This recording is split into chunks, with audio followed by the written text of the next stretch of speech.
Olá, hoje a gente vai fundo no assunto que está pegando muita gente, esgotamento no trabalho, o burnout.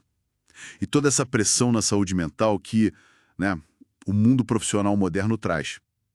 A gente olhou uns materiais bem interessantes para essa conversa. Tem uns diálogos simulados, sabe? Textos sobre como equilibrar vida e trabalho e umas discussões focadas no Brasil até sobre regras novas, tipo a NR1. Então a ideia aqui é desmembrar um pouco os sinais do burnout, pensar sobre esse tal equilíbrio, os fatores maiores por trás disso e como as leis, né, estão começando a mudar a forma como as empresas olham para a saúde mental. Vamos nessa? Para começar, tem a história do Pedro, que está lá nos nossos materiais. Ele entra como trainee, mercado financeiro, super empolgado, sabe como é? Só que essa empolgação inicial, ela vira uma exaustão profunda. Cansaço que não passa, mesmo descansando. Apatia, perda de interesse total, sabe? Indiferença com o trabalho, com as metas. E o pior é essa mistura, né? De se sentir totalmente sobrecarregado e ao mesmo tempo sentir que tá falhando. É, complicado. E é fundamental entender que burnout não é só cansaço comum, né? É um quadro crônico, resultado de estresse no trabalho que se arrasta por muito tempo. Acontece quando as demandas, assim, superam consistentemente os recursos que a pessoa tem para lidar com elas. Não tem a ver com idade, sabe? É exposição prolongada. Os materiais que a gente viu destacam bem essa tríade: exaustão, tanto física quanto emocional, a despersonalização, que é essa indiferença, esse cinismo com o trabalho e a falta de realização, sentir que nada do que faz tem valor. E o interessante é a recomendação que aparece nos diálogos, da doutora Ana, por exemplo. Ela é bem direta. Precisa parar de verdade. Muitas vezes isso significa licença médica mesmo, desconectar total, e ela reforça algo importante. Buscar ajuda não é fraqueza. Pelo contrário, é um sinal de inteligência, de autocuidado. E essa experiência do Pedro, ela não acontece isolada, né? Os materiais ligam muito isso à dificuldade de equilibrar a vida pessoal e o trabalho hoje em dia. A tecnologia ajuda nisso para pior, né? Aquela coisa do sempre conectado, a cultura de ter que estar disponível 24/7, fora a pressão em ambientes de alta performance, o medo de, sei lá, de ser visto como menos dedicado, as comparações, inclusive em rede social, né?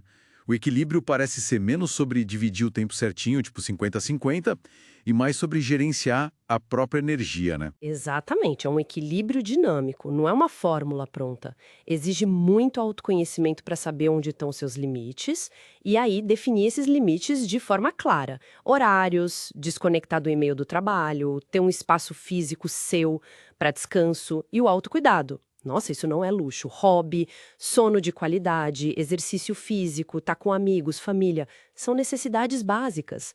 Quando esse equilíbrio se perde por muito tempo, o risco de burnout aumenta demais. E a cultura da empresa. Isso pesa muito. Tem empresa que até tenta promover bem-estar, mas tem outras com culturas bem tóxicas, que adoecem mesmo. Estratégias práticas ajudam, tipo gerenciar o tempo com consciência, priorizar, evitar fazer 1000 coisas ao mesmo tempo e o sono, fundamental. A gente percebe que a saúde mental no trabalho está ganhando mais atenção por aqui. Tem dados que chamam a atenção, como aqueles de Sergipe que apareceram numa das discussões. Mais de 3.600 afastamentos por transtorno mental em um ano. É muita gente. E isso que provavelmente tem muito caso que nem entra na estatística, né? Por causa do preconceito, do medo de perder o emprego. Sim, a subnotificação é um problema real. Mas, por outro lado, a legislação está começando a se mexer. A mudança talvez mais significativa seja essa atualização da NR1. Basicamente, o que ela faz? Ela passa a exigir que as empresas identifiquem, avaliem e gerenciem os riscos psicossociais de forma explícita. Isso inclui coisas como a organização do trabalho, sabe? As relações entre colegas, o estilo de liderança, a comunicação, tudo isso tem que entrar no Programa de Gerenciamento de Riscos, o PGR. Essa regra vale para os trabalhadores CLT e a previsão é que esteja valendo para todo mundo a partir de maio de 2025. Então a responsabilidade fica mais clara para a empresa, né? Não é só um problema do funcionário. Exatamente. Essa é a grande virada de chave que a NR1 traz, ou pelo menos tenta trazer. A saúde mental passa a ser, oficialmente, uma questão de gestão de riscos da organização. E tem outras coisas importantes acontecendo.